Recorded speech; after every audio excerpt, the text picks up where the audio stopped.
Afternoon, everybody. My name is Brent Malachi Dunn, or Lord Captain Commander Dunn is my YouTube handle, or Lord Dunn in this case. You can just call me Dunn or Kai, whichever you prefer. I'm just going to be talking about improving imagery and descriptive language, and I am going to be primarily going over characters, settings, fights, and then scenes in general. First off, kind of a little bit about me. I've been a writer for about 14 years now. I started when I was 13 or 14, and I have been working as a published author as a part-time career for 6 years since I got home from my proselyting mission for the LDS Church in 2017. I published my first book in 2015, but I had to go on my mission, so I didn't publish anything for the 2 years that I was out. So, in terms of my book series, I've been able to publish 16 books over the past few years. These are all the starter books. If you would like to look me up on Amazon to purchase any of my novels to see if I can actually put my money where my mouth is, I would greatly appreciate it. So, in terms of descriptions, I'm going to start with describing characters. Now, there are two ways that you can create a vivid picture of a character. So, one example I would actually put is Bloodraven in A Song of Ice and Fire. Bloodraven is described as an albino with a strange raven-shaped birthmark on his face, which further disfigures him. He also has red eyes. And from that stark image, you get the immediate idea of, okay, this is a very distinctive looking person, and you have a very clear idea of what he looks like. Another thing that very much affects things can be how a character moves, or is described to move. Like, if they're a soldier, they want to move in a very upright fashion, because if you have a big, strong, burly soldier, you're going to want them to move in a certain way. And if they're more of a blade master type, they're going to move much differently than, say, a brute. In terms of a monster, one of the best monster descriptions I know of is actually Robert Jordan's Trollocs and Murdral, because Trollocs are basically a mishmash of animals and human. And instead of having like one who's like a wolf man and one who's a boar man, they're actually a chaotic mishmash. Like some will have bird beaks, and some will have wolf or goat hooves, or some will have goat horns and beaks. And all that he needs to do is to create a mash of saying, okay, they all dress very alike, but each of them has their own distinct features. Whereas a Murdral looks like a pale slug-white man, but they don't have eyes. And that's the immediate evocative description of this black-clad, creepy thing that has you immediately picturing a very specific image in your head. And often he'll use stuff like slug white or white as a grave maggot. Very much illustrate very evocative imagery using the idea of death in conjunction with the Murdral. With Trollocs, it's very much more bestial language. A big part of this is picking the language that you want in terms of your monsters and your people. Often you've heard the phrase cat-like reflexes. That's often a characteristic that people can use, or if they move around like a block, you can get the idea that, oh, they're strong, but they're not graceful. You can also get a good idea of the person by their clothing. What is your question? You did something I've also tried to work with, and it is the usage of kind of like it's like there you have this transitional flow when this man first appears, like the log, um, the the red flame to the log turned blue, a frost appeared upon the fireplace, the candles were all snuffed out, and like the whole room felt deathly silent. And the way you make it, you've spoken about this before, but I'm trying to understand, is there a specific phrasing to this kind of approach to writing because it is something I'm trying to do where I can keep things short but simple but still graphic. There a certain phrase to that? I wouldn't say that there's necessarily a specific name for this kind of prose. The way that I would put it, it's either I'd actually associate with two distinct two authors. Brandon Sanderson and Robert Jordan are particular Oh, those two. are fans of this kind of writing style, where especially Brandon Sanderson, where he admits himself that he doesn't go in for necessarily purple prose. He goes in for very kind of straightforward, if evocative prose, as opposed to somebody like Joe Abercrombie, who has purple prose, but his style is very much figuring out each individual internal monologue and dialogue for each character. For instance, with uh, there's one of my favorite books of Joe Abercrombie is Best Served Cold, and that's because of the contrasting of characters in the main group. It's basically like Ocean's 11 meets Count of Monte Cristo in a medieval fantasy. Next bit I want to talk about is settings. So, and you can take a look at the Prezi as kind of a visual demonstration of what I'm talking about. In terms of the settings, you can go a number of routes with that. You can go with the fantasy type. You can go with the a sci-fi setting, or you can go with kind of a noir detective type or modern day. You have a bunch of different options. It all depends on what kind of setting you're going for, what kind of isn't your story. If you are trying to go for a sci-fi setting, a lot of it is going to be built around what do the buildings look like, what does the spacecraft look like, what do the vehicles look like, and using descriptive imagery. And a lot of things within sci-fi is based around taking a look at what might be the difference, because within sci-fi we've all seen a bunch of different things, like for instance Firefly or Star Wars. There are differing levels of technology for each planet, and that creates the ability to say, okay, so this planet is like this and this planet is like this, and you need to use those descriptions within the structure of your book in order to say this can also inform on the character that that are in it by describing their setting. Like if it's, for instance, a setting where it is extremely high quality, it's very chrome, there's bright lights everywhere, it's very industrialized, looks like business is booming. The lower levels are probably more crowded, while the upper levels are more affluent because the air is cleaner, etc. Or you can go with the fantasy idea where you're describing a city, you're describing a place where it can be a town or it can be a massive city, it could be something in between. Most of fantasy is usually in medieval times or kind of in like low technology, maybe Renaissance era technology. You can play around with that and kind of mix in sci-fi elements if you want. Robert Jordan did this where he would often throw in bits of post-apocalyptic technology into the Wheel of Time, like a stasis box, music recorder, light bulbs, that sort of thing.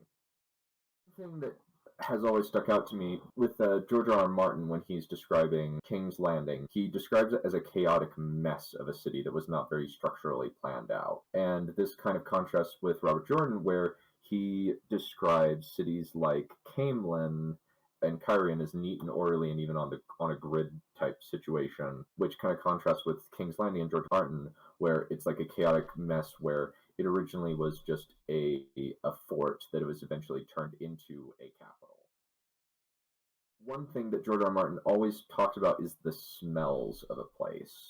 Stephen King does this as well, but that's actually a really good way to put your reader in the scene, because one thing that is immediately evocative about King's Landing, especially in the book, is just the fact that it smells terrible. no matter where you go in King's Landing, it always smells bad. So shall we talk setting right now, or shall we answer King's question?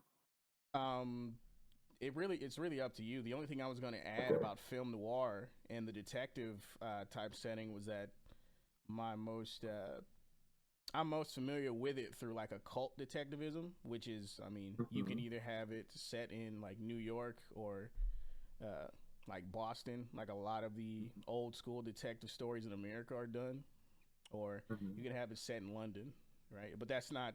I Mhm. don't think the Victorian style of detective stories is necessarily noir, but I was just saying that Mhm. occult detectivism is in that same type of setting and genre. Kind of like Supernatural or even Warehouse 13 Yeah. were the immediate examples that I thought of. Yeah, what are some other thoughts on settings? If you had any others, please go for it. Well, I really just had two things. The first thing that's actually relevant to what we're talking about now. Do you have any examples of a line from a written work that could help them get in it, like a demonstration of how settings are described? Okay, since I have the file of the entire Wheel of Time, I just need to. I do want to quickly add that I feel like setting makes or breaks a book. Like if you don't fully express the setting, you might have readers confused and stuff, and or if you don't elaborate in certain portions, like you don't want to overdo it because that's just dumping. That's just info dumping, and it could just turn off a reader. If you do it so little as well, it could leave plot holes and stuff. So I think it's very Or you just don't know where you are ever. Like you have no yeah. idea like where the Mhm. story's going or anything like that. Yeah. One of the main ones that I can think of is when Robert Jordan is describing Kyrian for the first time. While he's It would digging, be. guys, if you have any questions, go ahead and put them in the chat. I would say that the Wheel of Time is a really good way of describing things. Robert Jordan specifically describes Kyrian the city.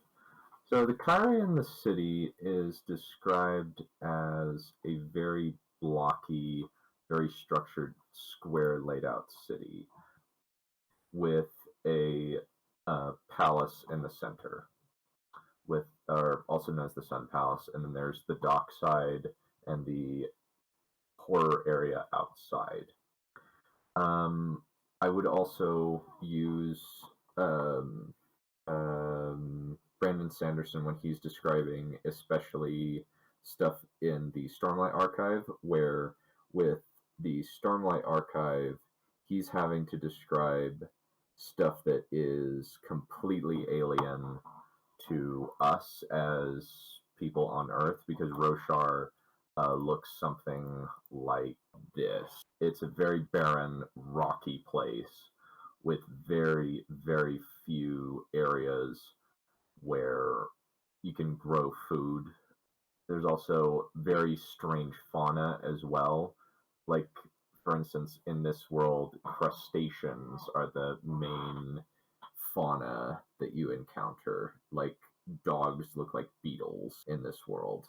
Yeah, so a reference for kind of working on more alien descriptions, right? Because, like you said, if it's going to be something that's foreign to most people's understanding of a city or a form of life or clothing or anything like that, you're gonna have to try to get as close as you can because the idea is that it's something we've never seen before. A good person to study when it comes to things like that would probably be, and I always bring him up, H.P. Lovecraft, because he Ooh, works hard yes, I in a agree. lot of his work to describe.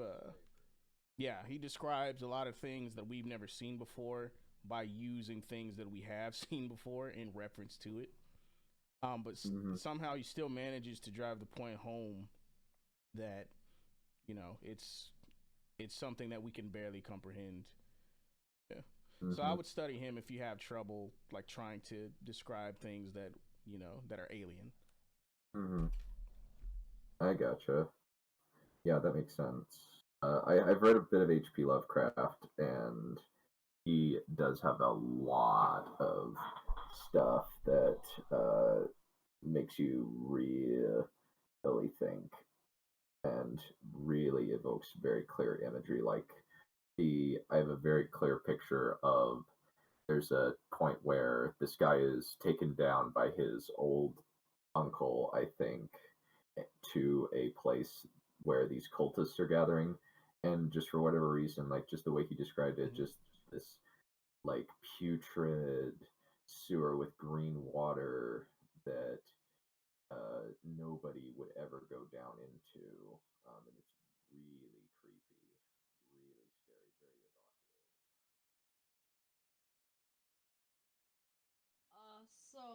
I'm working on a fantasy. I mean, not a fantasy, like a sci-fi setting. What would the best way you would describe something that's very like futuristic but eerie in the same time? Like, what kind of description words would you use to describe like very because like my setting, I'm not gonna fully explain it, but it's very futuristic, but there's something really wrong about it. That's the best way I could put it. Like, what kind of words would you Hmm. use? So, in terms of what words I would use for that one, I would definitely go with as many. Um, if it's sci-fi, it would kind of depend on what is the technology level. Are we going for a I'll give an idea. Let's just say fake things. Like, let's just say a bunch of fake animals, fake plants, just like a lot of fake things. okay? It tries to imitate Um, life, but there's no life. I would use a lot of play imagery in that case. The reason why I say that is because play is fundamentally a pantomime, where you can take a play and put it as the fake shrubbery or kind of describe everything as plasticky or manufactured. That's actually a good point. Enigma, anomaly, strange, elusive, false. Those are good ideas. Um, it should feel like it is tangible, but it's fake. Yeah, mysterious. That's a good idea. Let me think.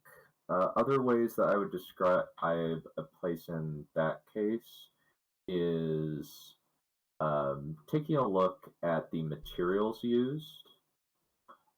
If it's a lot of metallic stuff, or if it's more plastic manufacturing stuff, then I would those that would be what I would be using in those cases. Does that make sense? Yeah, it makes sense. Thank you. The next thing that I want to go into uh, is fight scenes. So, in terms of fight scenes, there are a few things that you can go into. There are the broad scale battles. There are the um, small scale duels. There are a whole lot of different things that you can use in terms of um, building up a fight or describing a fight in the middle of it.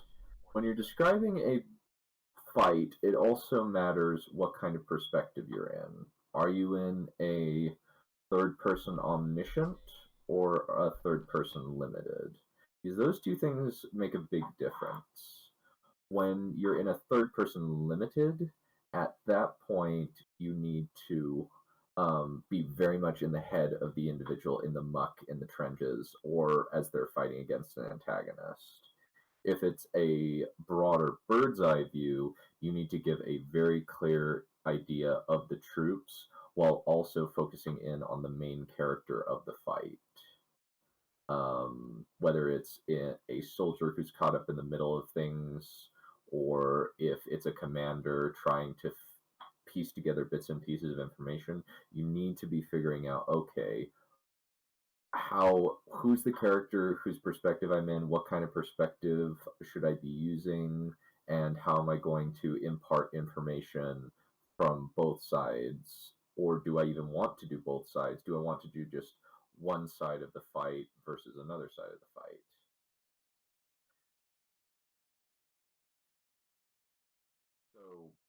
one idea with a duel, I'm actually going to pull up an example from one of my own books. I'm just going to give a little bit of setup. This is from the first chapter of a book that I'm working on called Lords of Eternal Night, just how I describe the fight itself. So if you could read that, Venom, for me, that would be great.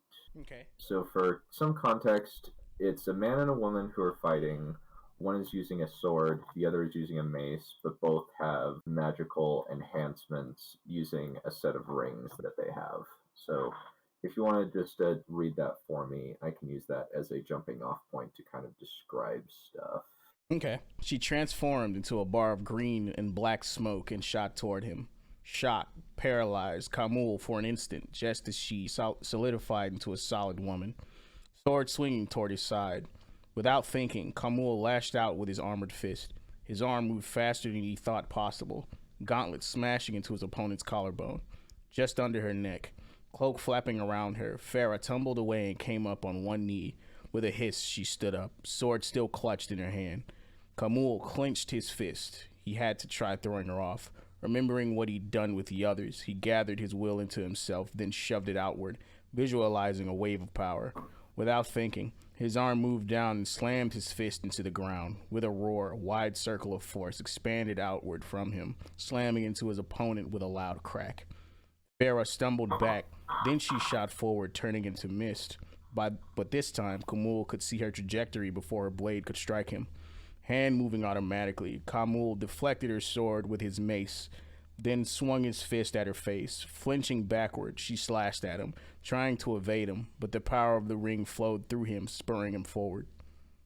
He pressed his advantage, swinging his mace at her with relentless fury. Frequently, she tried to escape from him, only to have his mace break the ground right in front of her. Growling, Kamul tried to exercise his will to pull her toward him, but he couldn't grasp onto her. She's fast, he thought, as he tried to land another strike. This time, instead of evading, she swung her blade to meet his mace. With a grin, Kamul put an extra bit of strength into his arm, fully expecting to knock it aside. It didn't. With a loud clang, the sword struck the mace's haft and stopped it dead in its tracks. Kamul's shock momentarily paralyzed him. That was all Farah needed. Now that she knew she could stop his swings, her speed turned from evasion to full frontal attack. Grasping his weapon in both hands, Kamul deflected strike after strike on his gauntlet or on the haft of his mace. Growling, he swung at her, but she blocked his attack easily and started smashing her sword against his weapon hard enough to send out shockwaves of power. Desperately, Kamul drew more heavily on the power of his ring until he could predict where her sword was going to land. However, as he moved to block one strike, the future image shifted in a split second. Not thinking, Kamul blocked one, then the other, then swung at her head only to have her block it.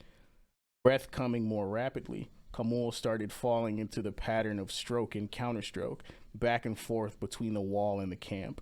The two mighty warriors struggled, mace bashing against sword with loud clangs. Over and over, he slammed his mace against her sword, and over she blocked him and then counterattacked with just as much force as he was directing at her. She's strong, he thought, with a grunt as she blocked one of his attacks and then slammed her blade against his breastplate, knocking him backward a few steps. She's just as strong as I am, he thought, as he blocked her backswing and tried to catch her with the return strike, only to have her parry the attack with enough force to knock the weapon aside for an instant. He clearly knew how to use this power better than he did. He was relying on his fighter's instinct to keep ahead of her, and with his ring enhancing his abilities, Kamul was keeping her at bay. Strangely enough, he found that he was enjoying this. He liked the challenge of getting to fight such a skilled opponent. Whenever he'd fought swordsmen before, he'd been able to use the power of his mace to overwhelm his opponents, but against someone who had a ring, he was a peer rather than a superior. Yeah, I think that we'll stop there. But the main things that I want to kind of contrast with this is when you're just doing an individual fight, you want to very much go into the character's individual style. Like, for instance, in this case, we're dealing with a sword versus a mace. Now, a mace is a weapon that you can use with a relatively, like, you can do it with amount of skill, but you're very much focusing on the momentum, and you're trying to land a hit, and you're trying to hit as hard as you can. With a sword, you're trying to move around your opponent, trying to get it into the armor, stuff like that.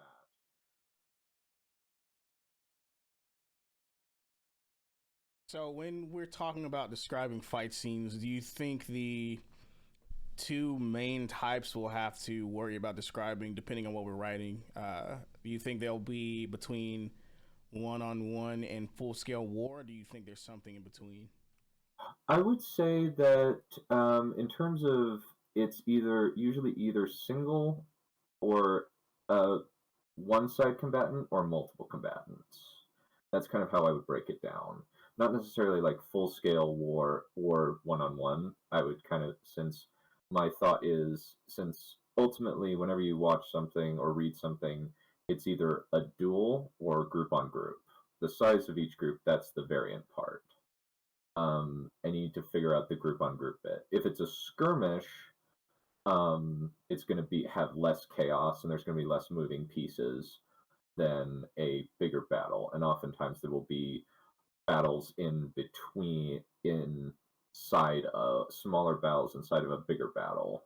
Think the Battle of Chalons, where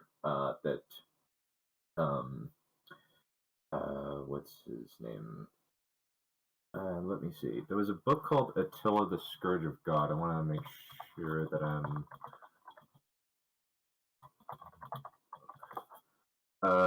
Yeah. Let me see. Attila the Scourge of God by Ross Laidlaw goes into great detail about each of the individual sections of the Battle of Chalons and describes a character within the battle at multiple points, to try and get you into the battle as it exists. So a lot of it also focuses around what are the technology levels of the forces fighting. Are we dealing with high level technology versus low level technology? Are they commensurate? Are they just different types? What are the different fighting styles? It all comes down to what's the scale, who are the combatants, and what type of characters are you going to put into the battle so that you can have multiple different perspectives. Are you going to do a general over the field? Are you going to do who's kind of directs it via a Caesar type situation? Are you going to use an Alexander the Great model where he is charging in along with his troops? Same with Attila the Hun did something similar. Another example might be, are you going to use a person on the ground, so to speak, who's in the middle of the fighting?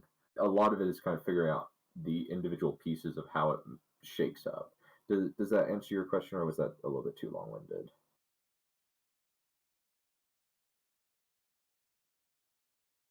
Oh no, it answers my question. Because you noted in your answer that there could be something in between, other than one-on-one confrontation and full-scale war. You could have one person against multiple assailants, or instead of full-scale war, you could just have like you said, a skirmish. Mm-hmm. Yeah, Black is King had a question, so I'll bring him in really quick. What was your question? I'm sorry, Venom. It's not you, but when you mentioned 1 versus 5, I was immediately thinking about well, maybe you could use Galadriel's scene from Rings of Power for. I'm sorry. Fire. I'm sorry. Stop it. I had to do it. I'm sorry. Can we do Kill Bill or like Bruce Lee or something? Nah, let's not. No, that actually is a great version. I mean, one woman versus quote 89 or 98 crazy trained warriors. That's insane. That is insane. Kill Bill really had it on that. I mean, that's a good example of a great series of fight scenes. So if I was say fighting a giant slime, what would be some key notes to take on if I was hitting it with blunt objects or like magical attacks? Ooh, so slime. Describe a little bit more for me. Are you talking All right. about it's gelatinous, a gelatinous Yeah, yes, yes, cube yes. Like a from? giant, a giant 14-foot tall monster, about 20 feet wide. Um, it's able to spread its body and like even divide itself, but it doesn't do it automatically. It just does it after a long period of time. Yeah, no, no, no, no, no, no, no. That's kind of the whole point. Venom. It's like any fight scene is attack, react, or attack, defend, or defend against a series of oncoming attacks, etc., etc., etc., etc. It's like I there mean, is yeah, no. but you put it into perspective by saying that. Like I never thought of it that way. Like now I'm gonna go into writing fight scenes with a different perspective other than just me winging it. I could Well, actually think about well, the cause and effect of each character's action instead of just going well, off you stream of just said consciousness. something that actually is perfect for that. I mean, you're the one who mentioned the Crazy 88 from Kill Bill, or maybe that was me. I don't remember. So, in terms of the slime, what I would describe with that one is I would definitely um, describe how the slime moves and how that affects the characters and why that is danger. And I would also uh, take a look at um, the individual characters with uh, how their each individual weapons, and I would if take a I would also take a look at what's the durability of said gelatinous adversary. Uh Would be a huh. big one that I would think of, like how their weapons affect it. Like good for instance in that case is um your um I want like to weigh in the so bad, but I don't want to yeah, interrupt go you. for it. No, I just have one thought. Like, if say you're using like blunt weapons, I would say just describing how the weapons interact with the slime and how viscous the slime is. That's the main thing. You go, Venom. Go for it. Okay, so when you describe this, and I did read you presented it Friday, so I know what you're talking about. You describe this giant slime monster as this kind of siege level creature because it's so massive, right? So it's gonna be treated a lot less like an adversary and a lot more like a natural disaster or an event. So um, what Oh, well, what that Dunn was goes into is like, go ahead. no. I was gonna say, honestly, that was one of the things we were talking about that evening was the fact that I had gotten into quote unquote what I hate the most, the backstory no jutsu concept of what I was trying to get at, because I was initially trying to describe the slime, but then I ended up going all the way back to them, like noting about the monster, all about them going through the gate to go see the monster, and blah blah blah blah blah blah blah. I didn't even get to describe him. Like technically, I just mentioned him being a monster that Melvin really didn't want to meet because he was the top tier of the bronze rank at Verdant Forest. Well, one of the top tier. Well, here's the And here's the beauty about that though, Black. You can describe the monster. Um, you can describe it with his actions because it's affecting the environment directly. And like when slimes interact with the environment, they leave traces of themselves behind. If someone were to, let's say, split it in half, think about what would happen, right? Like, would it be two slime monsters now, or like what? See, you get to play with the idea of how the creature behaves based upon how the heroes resist it because you're treating it as if it's like this natural disaster. So you don't necessarily have to stop the confrontation to describe the creature. You can use you can use details about the destruction it causes or what kind of traces it leaves behind to describe it. Like, what if it leaves giant pools of slime everywhere? You can describe the color of what it's leaving behind. You can describe its level of durability and how what the like what Dunn was saying, like how the weapons affect the creature, and like you don't have to go into description directly.